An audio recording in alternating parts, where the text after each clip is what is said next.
The notification woke me like a slap. Motion detected at your front door. 3:33 a.m., same as every night for the past week. But when I checked the footage, like always, nobody was there. Just my empty porch, bathed in the infrared glow of the camera's night vision. Except this time, I noticed something that made my blood freeze. Wet footprints on the concrete, leading to my door and stopping. My name is Robert Chen, and I'd installed the Ring doorbell after break-ins in our Portland neighborhood. For 3 months, it had been perfect. Then the 3:33 a.m. visit started. The pattern was always identical. Motion alert, check phone, empty porch. But those footprints changed everything. They were there in the recording, glistening with moisture despite no rain for days. And they didn't lead away from my door, only toward it. I scrubbed through the footage frame by frame. At 3:32:59, nothing. At exactly 3:33, the footprint simply appeared, as if someone invisible had walked up to my door. The motion sensor had detected something my camera couldn't see. The next night, I stayed awake, phone ready. At exactly 3:33, the notification came. I ran to the door, yanked it open, expecting to catch whoever was playing this sick joke. The porch was empty, but the air was wrong, thick and cold, with a smell like wet earth and something chemical. Where someone would stand to ring the doorbell, the concrete was wet, not with water. The liquid was dark, viscous, and it was moving, crawling back toward the street in tiny rivulets. I slammed the door and checked the footage. There I was, opening the door to nothing. But in the infrared spectrum, I could see something else. A shape, barely visible, like heat distortion in cold air. It stood exactly where the wet spot had been, and as I watched myself slam the door, it raised what might have been an arm to my doorbell. I called the police. They came, took notes, looked at the footage with patronizing smiles. The mind plays tricks at 3 a.m., they said. They left me with a case number and doubt. But I knew what I'd seen, so I modified my doorbell camera, different spectrums, thermal imaging, UV sensors. If something was visiting my house, I was going to see it. The modifications took 3 days. The visits continued. Same time, same wet spots, same invisible presence. My wife Patricia started sleeping at her sister's place. Said I was becoming obsessed. On the 4th night, with my modified camera recording across multiple spectrums, I waited. 3:33 a.m. arrived. The notification pinged. This time, the footage showed everything. It wasn't human. The thing at my door existed primarily in spectrums we don't normally see. 8 feet tall with too many joints in its limbs and a head that phased in and out of existence. Where eyes should be were deep holes that showed not darkness, but distance. Vast spaces that hurt to process. It pressed the doorbell with one too many jointed finger. And in the full spectrum recording, I could finally hear what I'd been missing. It was speaking in frequencies that human ears weren't meant to detect. The modified camera translated it. Resident 47 of grid section 9. Your boundary weakens. Your threshold invites. Tomorrow, you open. Tomorrow, we enter. Tomorrow, collection begins. I watched it lean closer to the camera, those distance holes focusing on the lens. On me, it knew I could see it now. Its mouth, a vertical slash that opened sideways, curved into what might have been a smile. Then it turned and walked away, but not down my driveway. It walked straight up, into the air, each step taking it higher until it disappeared. The wet footprints it left behind formed symbols that hurt to look at. I didn't sleep. I spent the night researching, finding others like me, people whose modified doorbell cameras showed things. They called them catalogers, beings from the spaces between visible light, mapping our world through dimensions we couldn't perceive. Once they knew you could see them, they marked you for collection. One user had documented a defense, feedback loops. Create a recursive image between cameras facing each other. It created dimensional static they couldn't cross. I had 12 hours. I bought every camera I could find, positioning them around my front door, each feeding into the next. My porch looked like an electronics store had exploded. Patricia came home, took one look at the setup, and started packing. She couldn't see what the modified camera showed. To her, I was having a breakdown. 3:33 a.m. approached. I sat watching all the camera feeds. The notification came on time, but the footage was different. The cataloger was there, but it couldn't approach. The feedback loop created a barrier of visual static. More of them appeared. Dozens. All different, but fundamentally wrong. They surrounded my house, testing the barrier. Then my phone rang. Unknown number. Clever. Resident 47, the translated voice said. But feedback decays. Cameras fail. We are patient. You join the catalog. Or maintain the barrier forever. Choose. Dawn came, and they faded, not leaving, just shifting back into their invisible spectrum. But I knew they were still there. The wet footprints on my driveway formed a countdown in alien geometry. 3 symbols, 3 days until the barrier would fail. I shared everything online. The footage, the modifications, the barrier technique. The response was immediate. Thousands reported similar experiences. Doorbell cameras worldwide were showing the same things. We formed a network, developed better barriers, electromagnetic fields, sound frequencies, learning to defend against something that had been watching us long before we could watch them. 3 months later, I'm still here, still watching. The barrier holds, upgraded now with electromagnetic projectors. Patricia never came back. But I know what's out there, what's waiting. Because the moment the cameras fail, they'll be at my door. And this time, I'll have to open it. The doorbell camera was supposed to make us safer. Instead, it showed us we were never safe at all, just unaware. And sometimes, ignorance is the only protection we have. When I found the memory card hidden inside the doorbell camera's housing, I should have left it alone. But the previous owner of our Salem Victorian had left so suddenly, abandoning everything. Now, reviewing footage from the night Evelyn Marsh disappeared, I understood why she'd run, and why she hadn't run far enough. The first videos were mundane. Delivery drivers, trick-or-treaters, dog walkers. But things changed on October 13th with a visitor at 11:47 p.m. The infrared footage showed a man in an old-fashioned suit standing at the door. He didn't ring or knock, just stood there, facing the camera with eyes that reflected light like a cat's. After exactly 13 minutes, he walked backward down the path, never turning around, moving unnaturally smooth until he vanished. He returned nightly, always 11:47 p.m., always 13 minutes. But each night, he looked different. Not his clothes or face, his age fluctuated.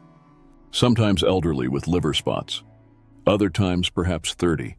Once, horrifyingly, he appeared to be a child wearing an adult suit, clothes hanging loose on his small frame. Evelyn had saved specific clips, labeled with increasing urgency.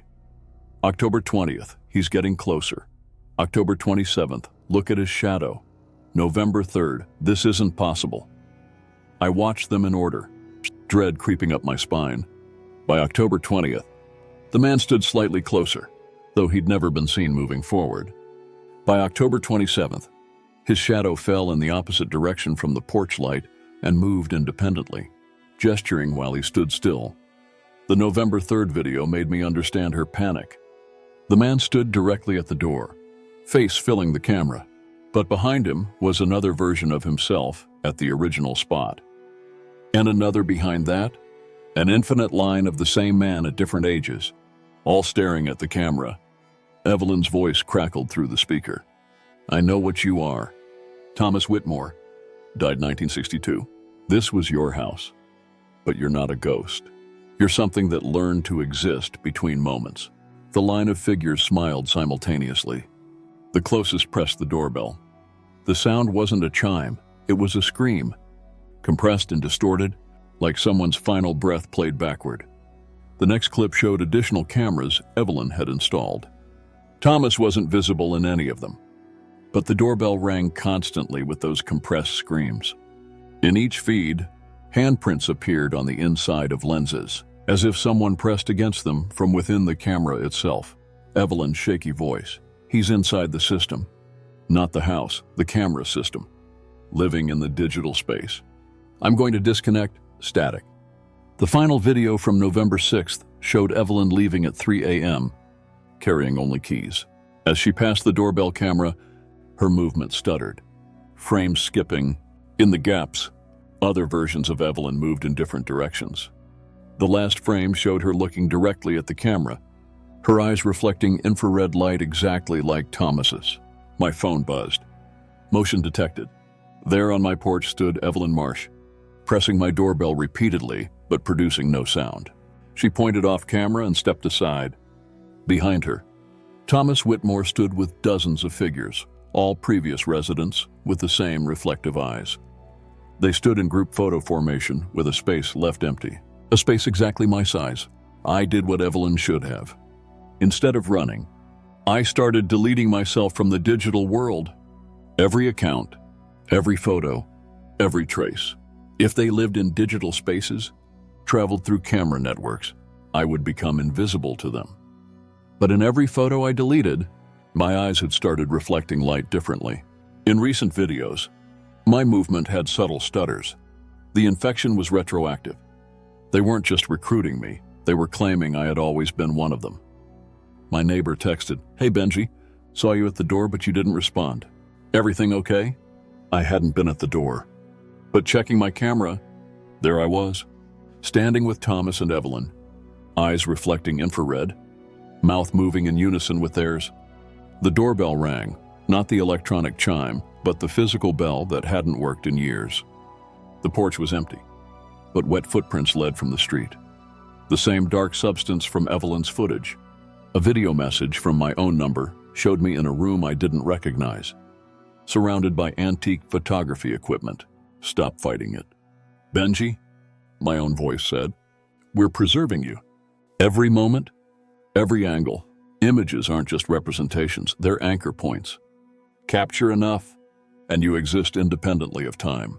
But the mind can't handle that alone," Evelyn's voice added off camera. "So we collect others. Join us outside temporal constraints." I smashed my phone, but the video continued from the shattered screen. More voices joined, dozens of previous residents explaining, inviting, promising that existence between frames was better than linear time. The doorbell rang steadily now, like a heartbeat. My laptop showed the feed without my opening it. The camera had turned around, showing my living room from outside. Impossible, unless I was the one who was reversed. In the bathroom mirror, my reflection moved normally, but with those reflective eyes. "Every image ever taken is preserved in our archive," it said. "Fighting creates more versions, confused, suffering versions. Accept it, and become whole in ways you never imagined." I grabbed a hammer and ran outside. But instead of one doorbell camera, there were dozens from every era mounted on my doorframe. In each one, a different version of me stood frozen, hammer raised. "Choose," Thomas said, standing beside me though casting no shadow. "Smash one. You splinter further. Accept us. Become whole." The hammer fell from my fingers. I felt myself expanding, experiencing every moment simultaneously. The child who feared monsters, the man who installed a camera for safety, all existing at once, preserved in digital spaces between frames. "Welcome," Evelyn said, her touch electric and digital. "Now we can show you the real purpose.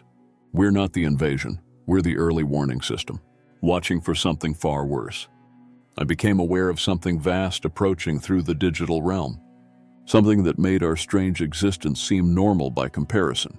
"It's coming through every camera, every screen," Thomas whispered.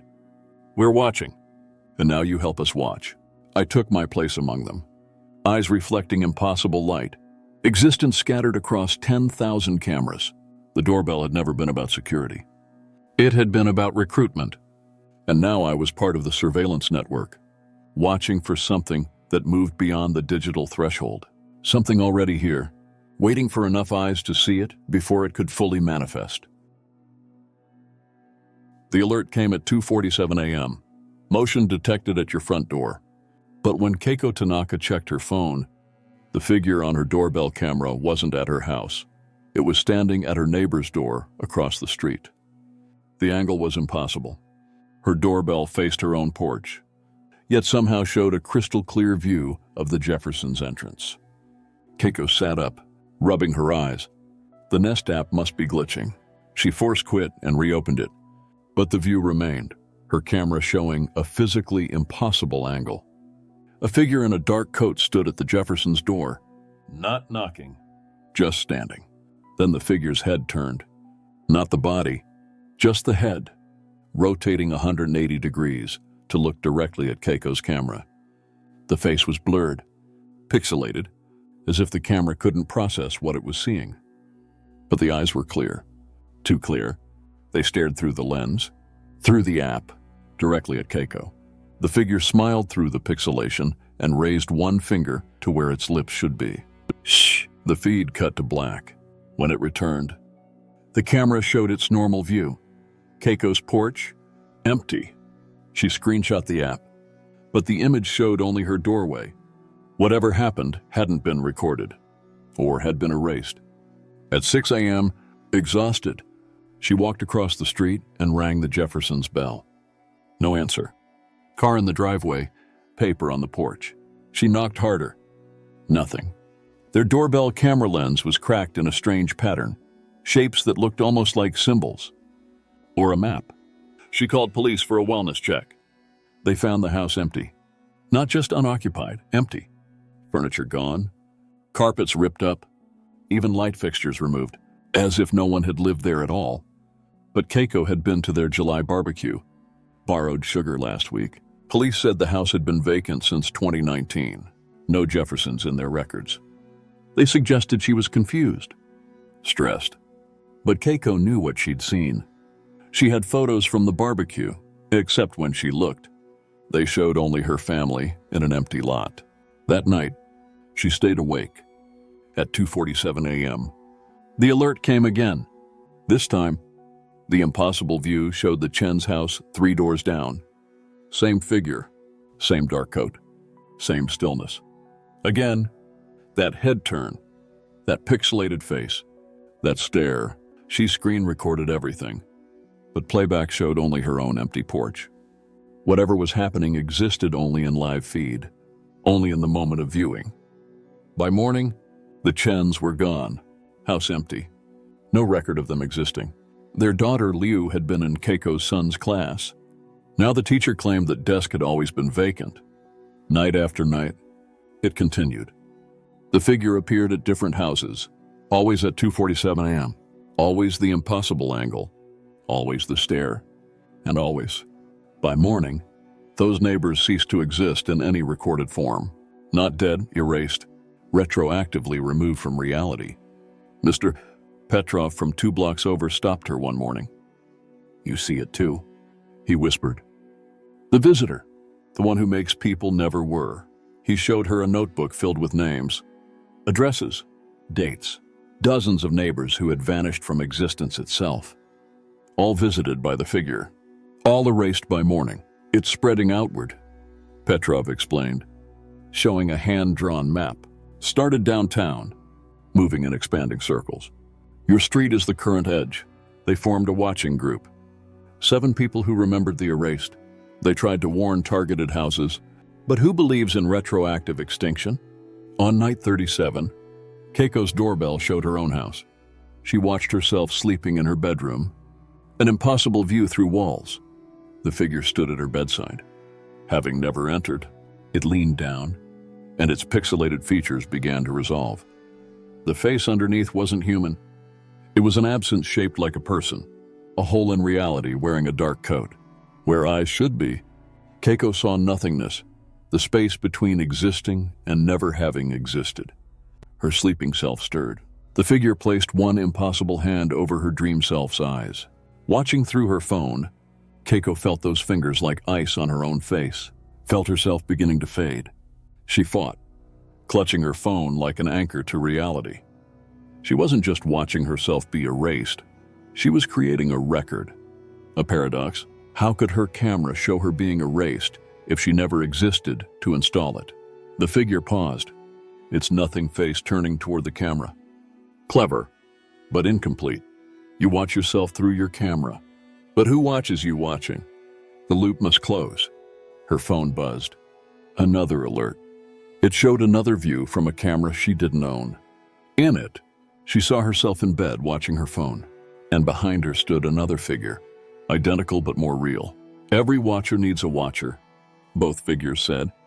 You've created a loop, but loops can be broken, unless you become one of us. The watchers who ensure the unwatched never were. Keiko felt herself fragmenting, existing in multiple states. The her in bed. The her being erased. The her watching it happen. The her who would tomorrow not remember any neighbors. Choose. The figure said, join us in maintaining the edit, or be edited out entirely. The mass erasure has begun. Tomorrow, districts. Next week, cities. Soon, only the watchers and the never were remain. Her phone showed 1,000 views now. Doorbell cameras worldwide displaying the same scenes. Figures at doors.